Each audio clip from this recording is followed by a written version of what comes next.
Hey everybody, my name is Jeff and you're listening to another episode of the Dirty Decibels podcast, and I am joined by Ms. Val Trainor today on the show.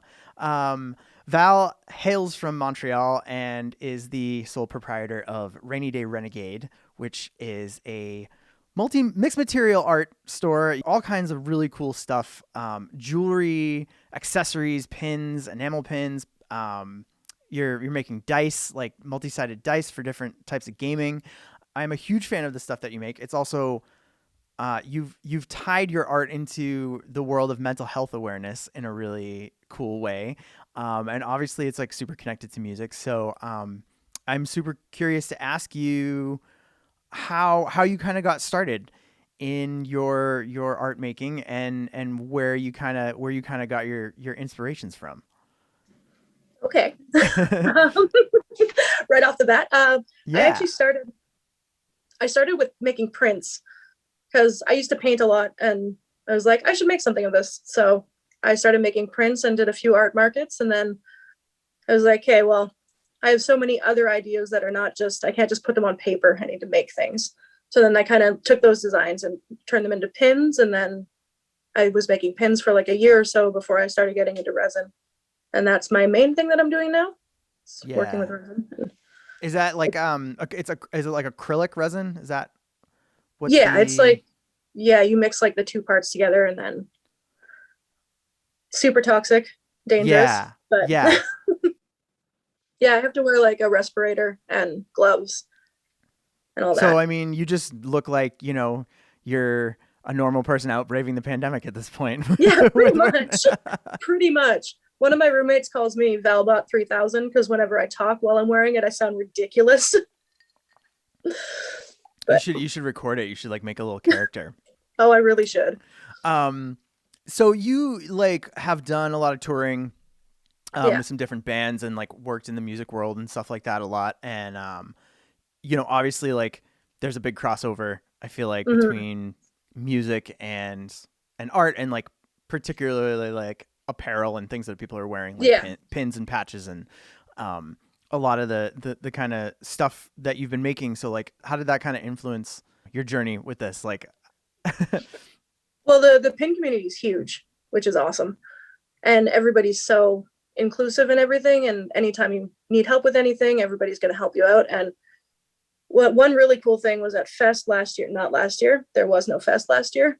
The last Fest that we went to, I made like a bunch of little mystery things and I dropped them all around the festival and was like, took a picture of it and was like, hey, I left this here, go grab one. And part of how I got into pins too was like, I really like that pin. I could make something like that. Did you start out with enamel work, or did you start out with like other forms first? I actually had my one of my relatives had gifted me this like ancient button maker. Like this thing had to weigh like 70 pounds. It was so heavy and only made like 3-inch buttons. And it was super rusted. And I probably shouldn't have been using it because tetanus. But I started making like giant buttons. That's how it started. Okay. And then enamel pins, just seeing them everywhere. But you can't actually get them made anywhere in North America. Really? Yeah, they're all made in China. If you find somebody that's making them in North America, it's just a middleman. Oh, interesting. Is Yeah. that like, why is that? I don't know if this is fact. I've never actually looked into it, but I heard that it's because of the emissions that they give off because we have different like pollution laws and stuff. Okay. So they can make them in China, and also you can make coins with them. So I don't know Okay. if like They're forged money, they're worried whatever. about like people counterfeiting money. Yeah, that's just what I heard. But Well, what's the process like to make them? Is it difficult, or it's like? the longest part is just finding a manufacturer that you like and that you trust. And Okay. it's all like trial and error, which sucks because you have to buy multiple, like you have to buy like 50 minimum Right, right. to make it worth getting them made. I Okay. went through a few manufacturers. My second one was good. I stayed with them for a while, and then all the pins that I was getting from them were just garbage. All of a sudden, I was like, okay, well, I guess I'm going to switch manufacturers. But now the one I have now is really good. Yeah. So you can like kind of you can just submit your design, like, sort Yeah, of. And then Well, when I first started making pins, like I was like a pen and paper kind of artist. I didn't know anything about digital art. And I got Illustrator, got a laptop that had like a tablet built into it, which was cool. So I was just designing pins like that. And one of my first pins, I didn't even know how to like bend fonts. So I was like writing in my own handwriting and then sending that to my manufacturer. And they're like, yeah, we can work with this. Like, okay, good. Because I can barely work with that. yeah, that's rad though. I mean, that's cool that they like, Yeah. I mean, I think there's something super authentic to like putting pen to paper, Mm-hmm, even if definitely. you like eventually translate that into like a digital form and then send it off. Yeah.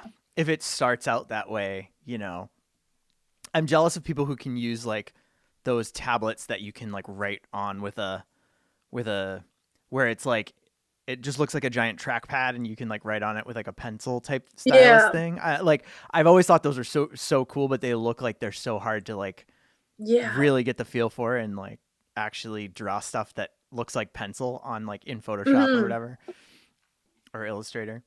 Yeah. No, I have an iPad now and I love it. I don't actually know the last time I drew on paper since I got my iPad. Yeah. Yeah. Um it's funny, I don't know a lot myself personally about like the like you mentioned like the pin community and like I think there's like kind of a pretty large community in general, like art community in Yeah, general, definitely. attached to music. Like, Yeah.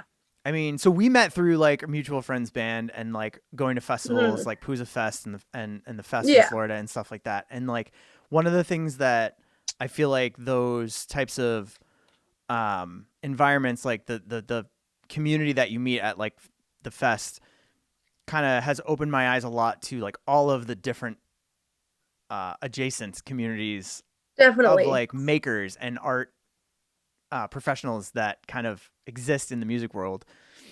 No, definitely. And we're all like, that's the thing about music is that we're all creatives and maybe music isn't our thing, but then like painting will be our thing. So we're all kind of drawn to like other like-minded creatives, you know. Yeah, yeah. Do you find that there's like, I mean, how big would you say that community really is in terms of like the people that you've met personally? The people that I've met, just who I would consider like close friends, like not like best friends, but like close friends in Yeah, the pin community. There's at least 50 people that I've met just from making pins and talking to people about like pin making and sharing, like throwing ideas back and forth. And anytime I have trouble with a design, I'll send it to one of my other friends and be like, hey, can you help me out with this? And it's never a problem. And it's yeah, awesome. yeah. I think it's cool that like everyone's always sort of uh willing to help out in art in any way that you don't even Yeah. realize. It can be intimidating sometimes, especially with Oh, music too. definitely. I feel Yeah. like, you know, bands and musicians like feeling like you don't maybe necessarily know a lot about a specific thing and going into Mm-hmm. that community being like kind of intimidated. Like it happens with music a lot. But then you start talking to people and they're like Yeah. always interested in sharing the things that they like and like inspiring you to take those things and tweak them and like do different things with them. Definitely. I have a tendency to like jump head first into things. Just like I knew nothing about resin, and I was like, I'm gonna just research the hell out of it. Had no idea what I was doing even after the research. And people have just been like, hey, you should be doing this differently. And at first I was not wearing gloves at all, which was so dumb. But not wearing gloves, not wearing a mask. And just people were like, hey, by the way, it's super dangerous. So now anytime I see somebody not doing that, I'm like, please wear gloves. Yeah. Don't make the mistake that I did. A lot of the things that you make um you also have to do like you also have to put heat to them and stuff like that, right? Like some of Actually, the materials you just to use. like get the bubbles out, you're not technically supposed you can use either heat or what's the word for it? Rubbing alcohol. It gets the bubbles out. But yeah, you're not really supposed to heat it up because when you heat resin up, it gets like more toxic. Oh, okay. Yeah. So what other materials have you worked with besides like are the earrings that you do resin as well? Those are actually clay. Oh, okay. Yeah, those are clay, and then I coat them with like a top coat of resin, so then they're Okay. actually like shiny and durable. So you're heating those in terms of just like letting the clay harden Oh or yeah, not, yeah. I yeah. bake the clay, Yeah. but Okay. yeah, Gotcha. yeah. And it smells horrible. Is that your favorite material to work with? Resin or clay? Resin. Yes and no. It has its downfalls because I'm the type of person that's like, as soon as I start something, I want to see the end result like right away, and Yeah. it has to cure for 24 hours. So I just sit there and watch my dice. What got you inspired to like start creating the dice? My best friend is really big into D&D, and I am not at all. Not because I'm not interested in it, just because I have nobody to play with. But like I've been trying to get Bobby Edge to bring me on one of his quests because he's really big into Is it. Bobby into D&D? Bobby's so into D&D. I would not picture Bobby being a D&D guy. That's so funny. What time is it? It's like 6:30. His D&D starts at 7 o'clock every Saturday. A lot of people are like doing it virtually now, obviously, right? So Yeah. they're just like getting on a Zoom call or like a video call and playing together. I never really Yeah. quite understood how it works. Yeah, it seems if you're just like on the outside listening to it, it doesn't seem like, I don't think that it seems that cool, but then I'm just like, I can imagine being in that world and how awesome it would be. But yeah, my best friend plays D&D, and I'm always playing with her dice, and I was like, I could probably make these. So then I looked up how to make them. Like I made the molds to make them myself too, which was a big undertaking. And the molds are made out of the molds are like kind of made out of rubber, or like how do you make the Yeah, molds? it's silicone. Oh, silicone. Okay. Yeah. So that's like something that it's liquid and you have to form it and then let it cure. Yeah. So what's that process like? It's pretty much the same as resin, just not it's still a little toxic, but it's not as toxic. You just mix like half and half, and then you just stir it for at least 5 minutes. If your arm doesn't hurt, you're not doing it long enough. And then you just pour it over whatever you're doing, but make sure that your little like housing, whatever you're making the mold in, is sturdy enough that it's gonna hold up, because if not, it leaks out the sides, which I've learned. It's really cool though, because you for D&D stuff, it's like 8-sided die, right, or 6-sided die, or like it's not just like your standard cube. Yeah, I did start making just like the standard ones too, because I play dice with my friends all the time. So do you have to have like 2 sides to it? Yeah. So I make them in like this little tin, and I put like transfer tape, like sticky tape on the bottom, then put the dice in it, and then pour it. And then once it's cured, I take it out, wrap tape around it like crazy so it doesn't leak at all, and then pour like a lid on it. So gotcha. So you have to start with, I feel like it's like a chicken or the egg thing. It's like you got to start with dice to make the mold, then make your mold, basically. Then pour new dice, and you wonder like who made the first dice? Like how did they do it? you like get, somebody had to make something first.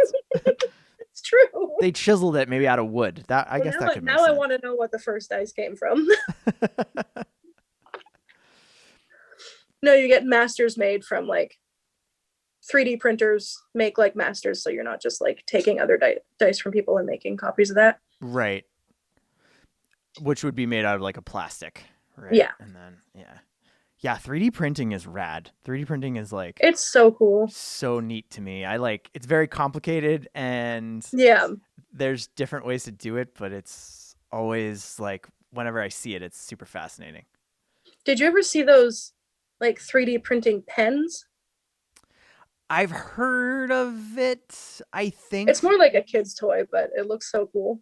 Yeah, it's like low powered enough that it can run on a battery, but it just like kind of gets hot at the tip or something, right? And it melts, then you just like can draw things with it. Yeah, that's kind of neat. Almost like a hot glue gun. Yeah. When I was a kid, I could just put plastic in a hot glue gun. I know. Problem solved. When I was a kid, I definitely used to kind of like play with a hot glue gun sometimes, just because I thought it was cool that you were sticking the stick of glue through it and like melting it into like So you were talking about like getting your start with like visual art and like being like were did you get into music first or did you get into like painting and drawing first? Music was definitely, I was, yeah, musician since I was like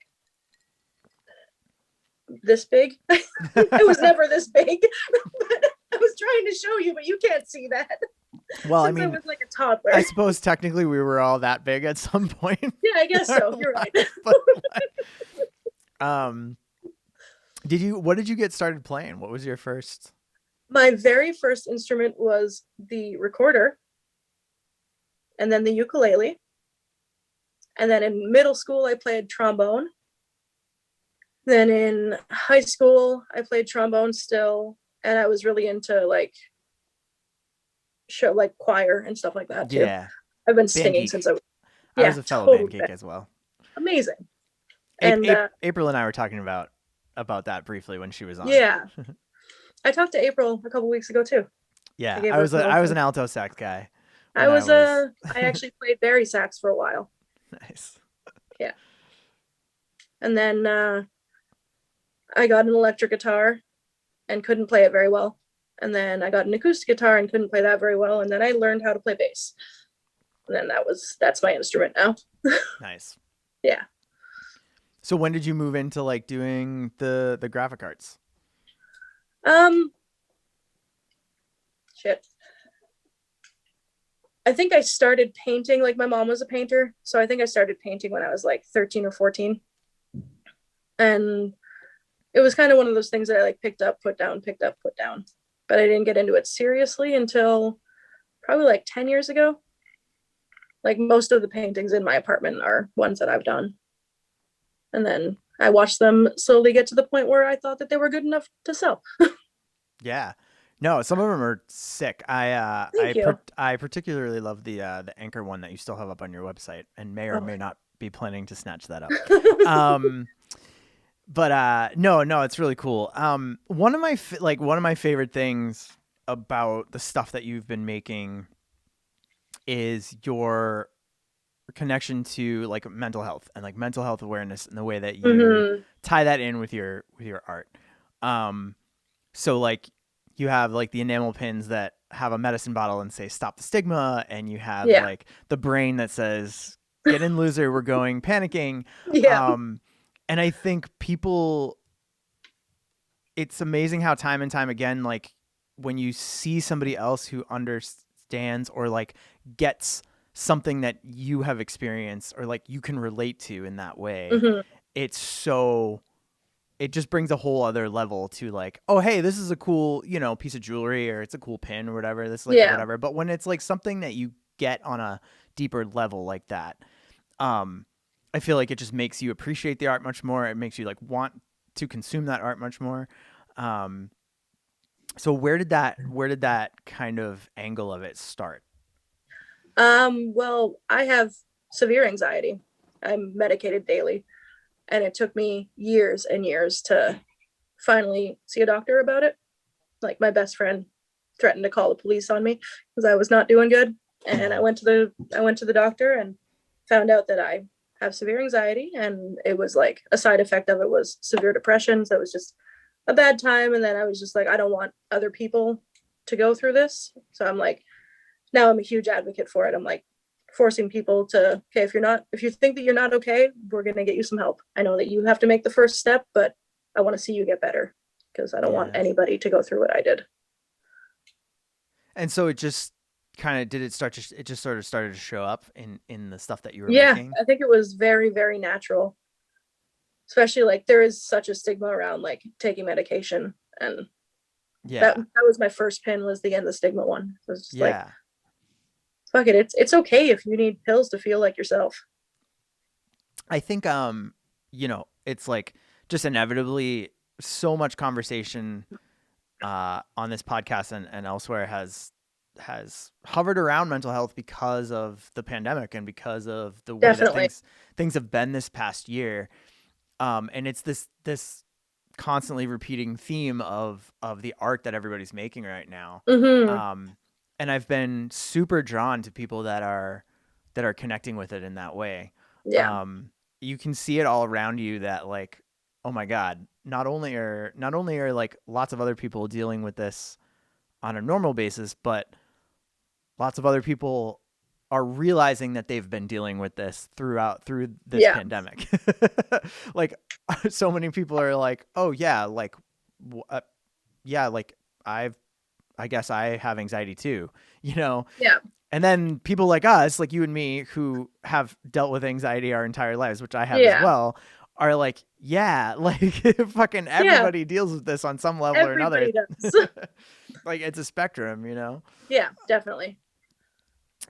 And Um, my favorite one of those pins is definitely the get in loser, we're going panicking one. I laughed so much when I thought of that. but I think people need to see it and they love to see it Yeah. because they like have, I don't know, it ties together something that I think is the reason why people are drawn to music in the same way, you Yeah. know, is like finding a community of people that understand you and don't judge you. Hmm. And like, what better way to blatantly say that with what Yeah, you're wearing? exactly. Yeah. No, I think it's really cool. Thank you. You're welcome. I think we need to incorporate that more into Hmm. everything that we're doing and we're talking about on a daily basis. Yeah, it definitely needs to be talked about more. Like, you don't need to shy away from how you feel, right? What is the community like in regards to those types of issues, like mental health issues and stuff like that in Canada? Like, do you think it differs from the United States at all? Because I would be super curious to know how you kind of feel about that. Well, I find that there's still a pretty big stigma up here surrounding mental health. Just like maybe it's just because of the like my work environment is very like against talking about your feelings, which is shitty. But Hmm.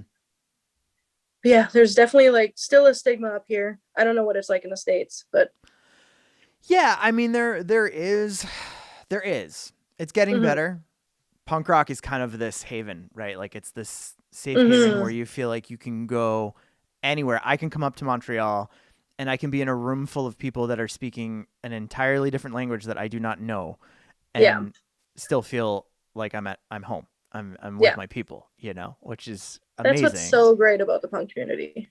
And the punk community in the United States has been I would say the punk community in the United States has been doing a lot of work lately. Mm-hmm. The Yeah, punk community in the United States has been working on itself a lot. yeah, You are starting to see mental health and talking about mental health and talking about yeah. the stigmas around mental health a lot more now in the United States Oh, over the that's so past good. 5 years or so than perhaps there was a time when you didn't. Yeah, definitely. How's Canada been like since the pandemic and all of this kind of got started? Obviously a lot of what's been going on in the United States has been like worries in regards to venues closing and Yeah. you know all of the stuff that goes along with this. So like you're making things that get sold at merch booths and you're making visual art and graphic art and physical art that's like involved in that world. I mean, how has kind of the pandemic It was been on your side of the border with all this stuff? actually since most people are turning to shopping online now, it's actually been pretty good for me. But I'm also like my store is only like 3 years old, so I'm just seeing like continual growth, which is amazing. But like the past few months have been my best few months, and I'm wondering if that's just because of the pandemic or because the stuff I'm making is cool or stuff like that. But yeah, not being able to do like markets sucks. There's one the loser jamboree, which is like a broken stoked kind of thing at Foof's, and it was in May. It's in May, I think.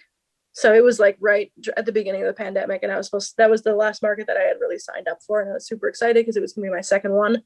Then nope, everything's shutting down. Okay, so just Yeah. I miss the in person, like Yeah. that atmosphere. Do they have a lot of those markets up there that you can participate in, like as a creator like yourself? Yeah, there's the Loser Jamboree, and then there's the Pusas Pop, which is like a kind of flea markety thing. And then there's a few other bigger ones too, and then Etsy has all the ones that they do, but the Yeah. Loser Jamboree one's my favorite. Yeah. Yeah, I mean, I feel like especially with the stuff that you make, like people want to connect over it, talk about it, like get Yeah, at least get a sense of like who made it and like kind of it's just those vibes, you know? I don't know. yeah. There's just something sometimes I lack the words to Oh, me I too. should I lack the words that I want when I'm hosting the show to talk about the things that I'm I'm talking to people about, but like there's a character to the art that you make that is much more than just like a wearable or a decor. Like it's Yeah. just got a character to it. It's got a vibe. I even to the point where like we could talk about you've made like these little mini sculptures that you have Oh, I love created. them. You've created Beanie Baby style tags to go with them. You remember, Yeah, like you remember Beanie Babies, right? Like they yeah, had the little things that would have like the birth date of the animal and what the animal's name is. Do you want to talk a little bit about how what your your inspiration like kind of behind these little guys was and like where that came from? yeah. So my biggest thing when I'm drawing is I can't draw eyes or hands, but I don't draw hands anyway. So, but drawing eyes, I always just make like giant eyes, and everything looks super cartoony. And then I was like playing with my clay one day, and I was like, I could just make these. And then I saw there was actually a girl who makes these little, I can't remember her name, but she makes these little worrywart things, and they're just like these little sculptures, but they're all sad. And I'm not about that. I'm just like, I want happy in your face shit. So, Yeah. but yeah, the eyes that she uses are like these little glass eyes, and I didn't know that those existed. So I went on the internet and looked for them. And then a few days later I got them in. I was like, okay, what can I make? So I just like designed a bunch of food. Most of them are food. I have like a traffic cone too, which is one of my favorites. And they just have like little I when I started making them, I finished baking them and I was like, this isn't enough. I was like, these need adoption cards. And that's how the adoption card thing came in. So it's like their name and their date of birth and where they're from, and then like likes and dislikes, which was harder to think of than I thought it would be. I love it. I feel like everybody like almost every person could find one of these little guys that like is their little guy that like that Yeah. relates to them. When I was when I was a Which kid, one is yours? I'm curious. I probably either the like owl cupcake because it's a cupcake but it looks like an owl a little bit Oh my to God, it me. does look like an owl. Um, or the pineapple because the pineapple loves black coffee. Oh no, he dislikes black coffee or she dislikes black coffee. I like the pineapple though. I don't know. There's something I'm jiving with there, but I like all of them though. They're great. I love the giving them personality and their like Yeah. type of thing. But I think my favorite of the stuff that you've been making is definitely the enamel pins. Like, um, it's really good. It's really cool. I like the taco that Thanks. says, it's okay to It's fall okay to apart. fall apart. Yeah. I was actually gonna do a Kickstarter to get I designed pin versions of the little clay creatures that I made. And I launched the Kickstarter, but this was like 3 weeks ago, and I don't know what I was thinking when I did this because I'm moving in like 2 months, less than 2 months. So it was like a week into it, I'm like, I need to cancel this and just relaunch it in the fall because there's no way I'm going to be able to fulfill all these before I move. But hopefully in the fall, those will be coming. That's awesome. Did you find like what were some of the challenges to growing a business like this and to like getting it to where it is now and kind of like getting it off the ground? I mean, like, did you find it relatively easy like within the music community to kind of get people interested in this stuff or like?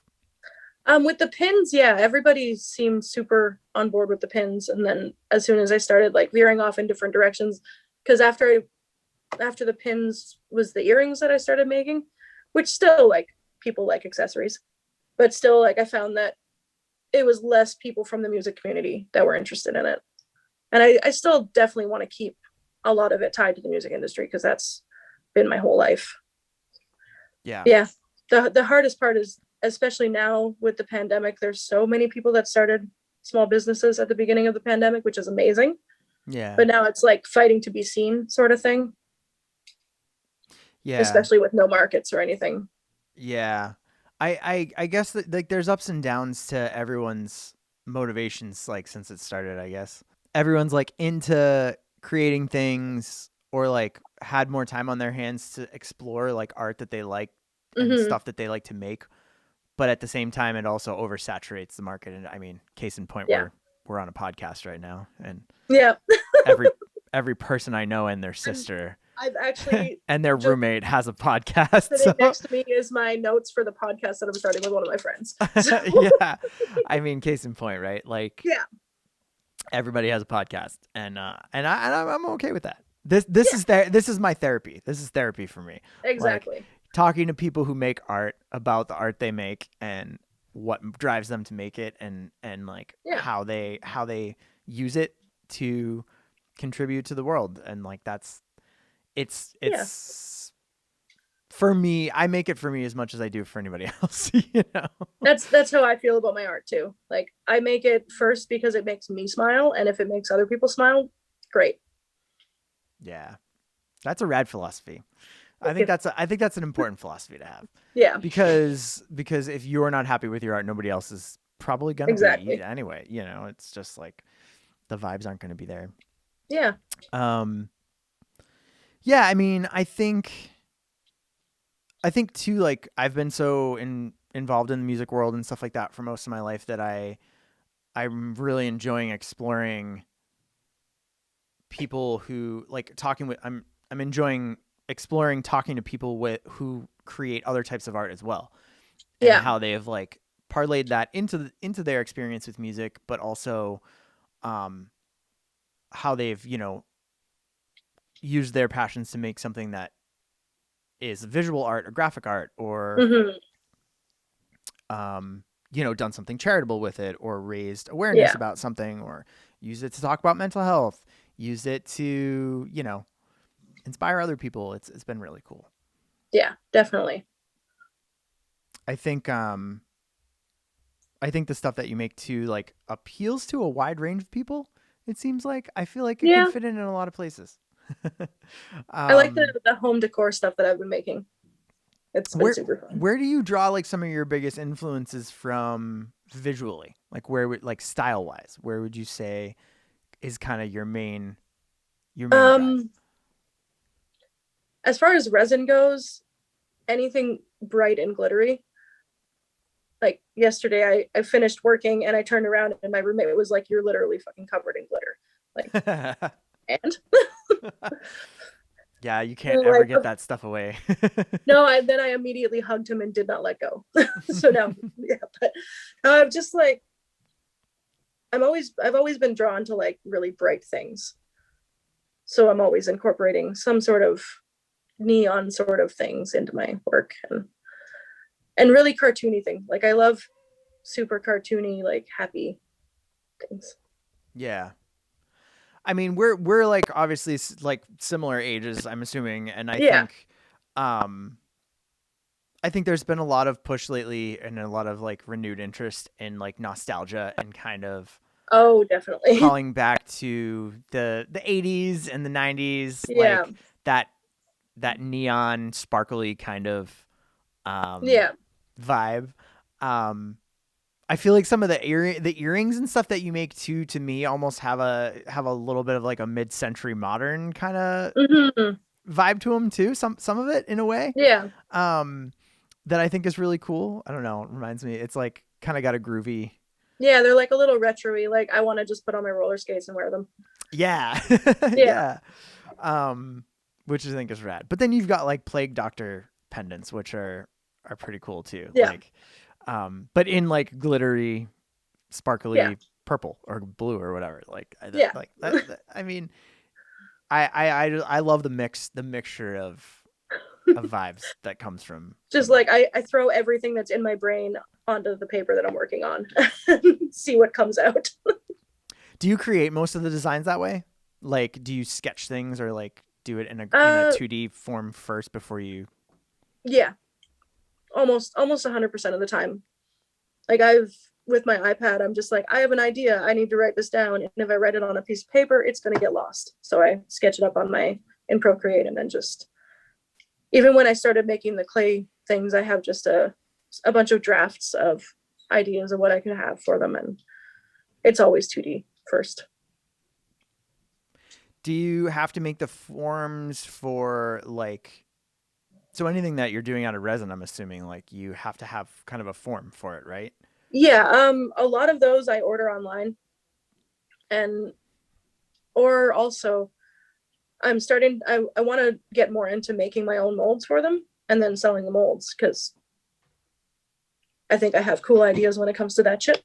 Yeah. And yeah, so I found there's a girl out of Toronto, Two Scripted Sisters. She makes with her laser cutter, she cuts the blanks for it. And so I got like these self-defense keychains before I found out that they were illegal in Canada. Oops. Yep. It's fine. I just remarketed them. It's fine. But they're like these little owl ones. And I designed that actually while I was sitting in the emergency room because I fell down the stairs. I'm fine, but Hey, if they're owl ones, it's like it's got that aesthetic and they're useful. I mean, yeah, I don't see any exactly. problem with that. Those shouldn't be Yeah, illegal. exactly. It's just a keychain that you can fit your fingers into the eye holes. Totally normal. Conveniently. Yeah. Yeah, I definitely want to get into making more silicone molds, especially like where I'm gonna be living until I get my actual like my own apartment in Halifax. I won't be able to pour as much resin unless I do it outside because my workspace is going to be in the basement, so I don't want to be exposing the people in the house. So that is Right, right. my apartment's really well ventilated and everything, so that's fine. But Yeah. so I want to make Yeah. more silicone molds. You got more like more country, more space, more open space out there though too, probably a little bit. So you'll be Oh yeah, I think you'll be good. yeah, and um no COVID, which is nice. yeah, are they like is Nova Scotia very low? I think there's like 10 active cases right now in the province. Wow. Yeah. Makes it They very enticing to move when the there. pandemic hit, they closed the border between Quebec and New Brunswick, and they're just like, you cannot come in here, and if you do, you have to quarantine for 2 weeks. So when I move there, I have to quarantine for 2 weeks, Yeah. which is fine. Canada takes shit seriously, which is a good thing. Eastern Canada takes shit seriously. The rest of Right. Canada not. Well, I guess yeah, I know. They still have wackos up there that are like their version of Trumpers. Like Absolutely, it's they called the have entire province of Alberta. yeah, like they have like fucking big pickup truck driving dudes Yep, who like hunt and like love right wing nonsense, like and don't like it's the same. there are actually people in Alberta having rallies waving Trump flags. Yeah. And he's not even in charge of their country. No, Like, not even a little bit. no, not even close. Handsome fucking bro is in charge of your country.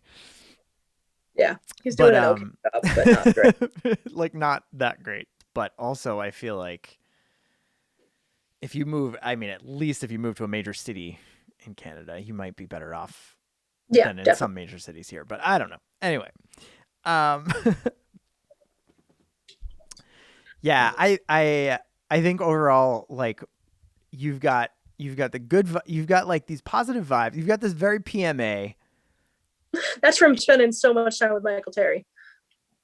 It's worked its way very well into your art, you know? Yeah, It's worked its way like regardless of the decade it's calling back to, regardless of the thing, like yeah, the PMA is always there, you know? And I think that's just really fucking cool. yeah. I, the other thing is that like you're talking about the stigma behind mental health, and like Mm-hmm. part of that is just part of that first step of like overcoming that, right? Is just like talking about the fact that it exists. Absolutely. That's honestly the hardest part, is admitting that something is wrong. Yeah. Because I And thought it was totally normal to lay on the couch after work and cry for 6 hours. Apparently it's not.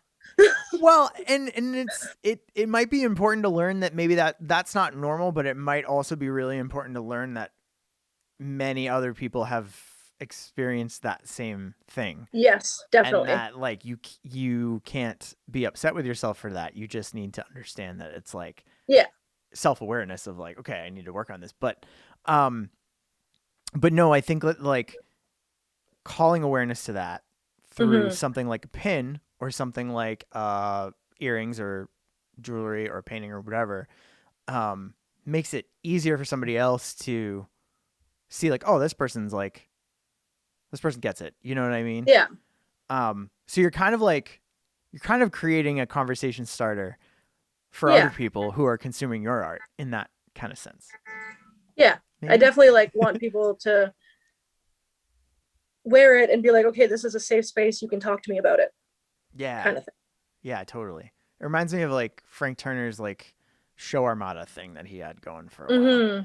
where like you wear the pin, and Yeah. if you're alone at a show, you like can see somebody else wearing the pin and be like, "Oh, you're part of the okay, cool." And then like you make friends. Or Yeah. maybe you don't make friends, but like you just make like an You acquaintance. make an acquaintance for the night. That actually happened when I saw Mongol Horde, Frank Turner's hardcore band in Brooklyn last December, 2 Decembers ago. I've last year didn't count, so last December. It's like it didn't And happen. there was a person standing totally alone, and it was my birthday, so I was just a little bit drunk, and I was like, "Let's be friends." And I don't think that they were that into it, but it's fine. Yeah. But that's the point. Is it's like knowing that somebody else is like understands or can relate to something that you can relate to Yeah, has such a huge impact. And you don't think definitely. about it. You don't think about it in something as small as like a little piece of art that you're wearing or like, Mm-hmm. you know, Yeah, I think that I think that it's I think that it's contributing to the conversation more than maybe even you might realize it does, in that sense. So probably. I'm not very self-aware. you were talking a little bit earlier about starting the business and kind of getting it off the ground, and I was just curious to know like if you reached a certain point where you were like, oh, this is what I can do. Like not obviously not full time, but like this is legit business that I can Yeah. do. Actually, last November. So was it last November? Time doesn't make sense to me anymore. Not the November that just passed, the one before. I was realizing that because I was working full time at the cafe, and this business is also more than full time. So I was really getting burnt out, and I was looking at my sales versus what I make at the cafe. I'm like, okay, I can go down to part time. So in December, I went to part time, just doing 4 days a week with like shorter shifts. And I was doing that up until a month ago. But then we had somebody quit at the cafe, and we weren't getting any resumes. So my manager asked me to come back to full time. I was like, okay, I'll do it temporarily. But now he's like, oh, you're going to stay like this for like a while. I'm like, we'll see. Yeah. Yeah. But yeah, it's been really great lately. Like I feel like this could one day be a full-time thing. What do the logistics of that look like? I mean, because you're doing everything yourself. You're like shipping, you're obviously making the stuff, Mm-hmm. packing, shipping, ordering. Like, how does that start to become like a full time business? Um, I feel like it's always after like a few months, it kind of was already a full-time business, just because of, like you said, I'm doing the packaging, I'm doing all the orders, I'm listing everything, I'm taking photos of everything, Right, right. writing all the descriptions, figuring out the pricing, all of that. And yeah, it was getting to the point where I work 6 to like 1.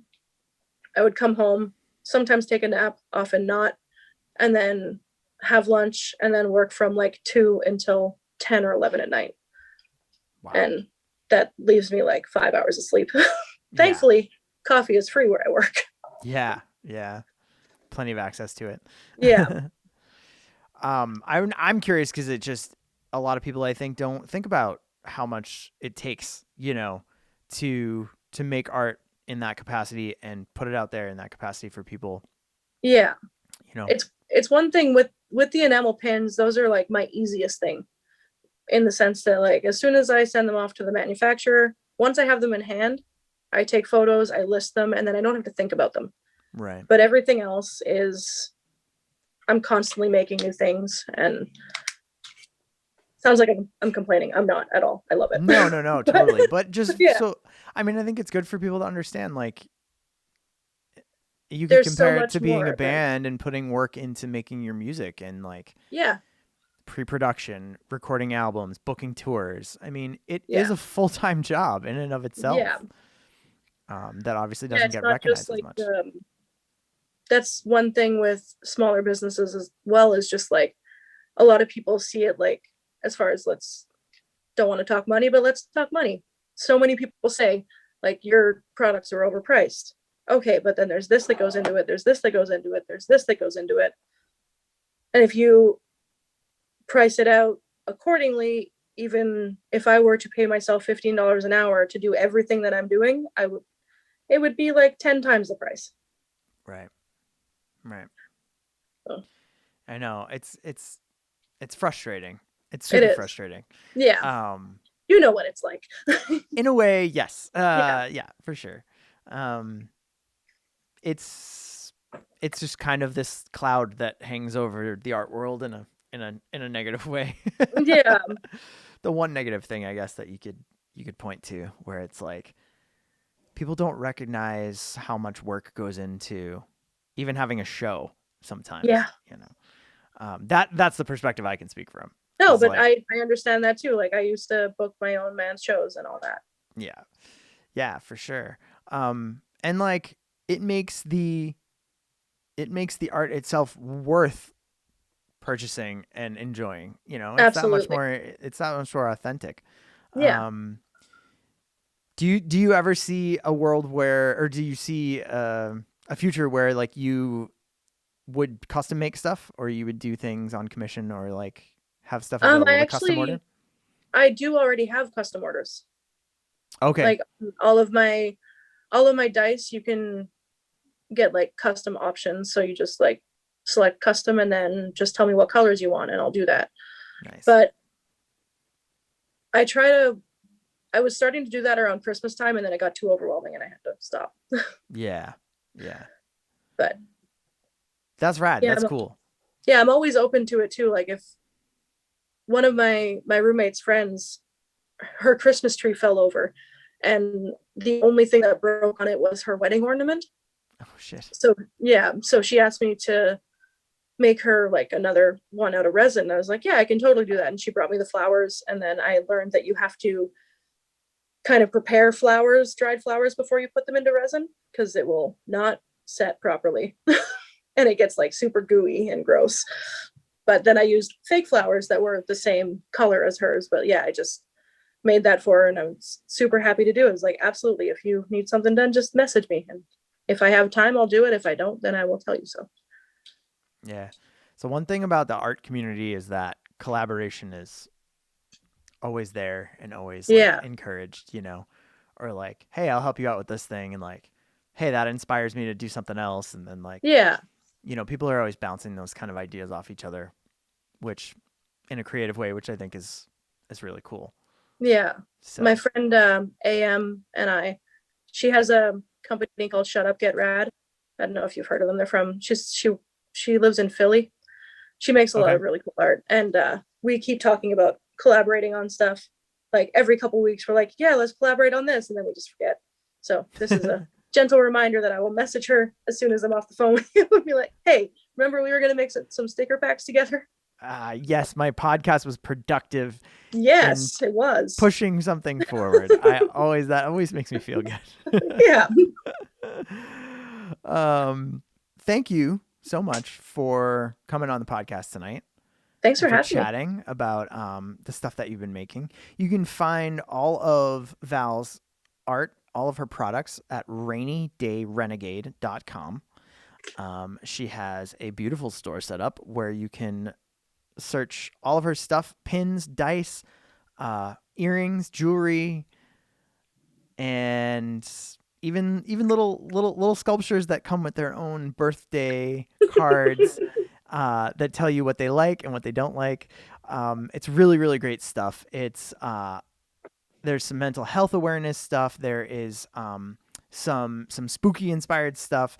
You've got, bloody knife earrings. You've got flower earrings. You've got the happy and the sad. Everything all right in the same place and in a very nice balance. Beautiful balance, the way it should be. Thanks for coming on the show. Thanks for having me. It's been good a pleasure to see you. It's been great to see you too. It's been a pleasure to have you on. As always, thanks for listening, and we'll see you soon.